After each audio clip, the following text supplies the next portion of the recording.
মনোবীক্ষণ polyclinic, চিকিৎসার জগতে এক দশক। এখন এখানে সব বিষয়ে ডাক্তারবাবু একসাথে তলায়।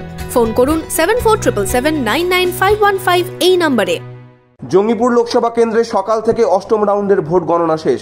প্রায় 1,21,547 ভোটে পিছিয়ে বিজেপির প্রার্থী ধনঞ্জয় ঘোষ। তাও আশাবাদী প্রার্থী ধনঞ্জয়। ভোট গণনা কেন্দ্র থেকে বেরিয়ে তিনি জানান, এখনও বিভিন্ন বিধানসভায় ভোট গণনা বাকি রয়েছে, তাই জয় পরাজয়ের প্রশ্ন এখন উঠছে না। দেখুন, এখন জয় পরাজয়ের কোনো প্রশ্নই নেই।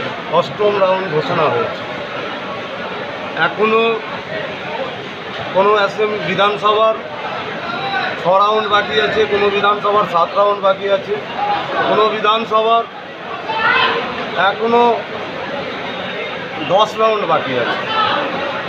অতএব এখন জয় পরাজয়ের গল্প নেই। জয় পরাজয় মানুষের যে রায়, জনগণের যে রায়, মাথা পেতে আমরা স্বীকার করতে বাধ্য। আর এটাই গণতন্ত্রের সবথেকে বড় উৎসব।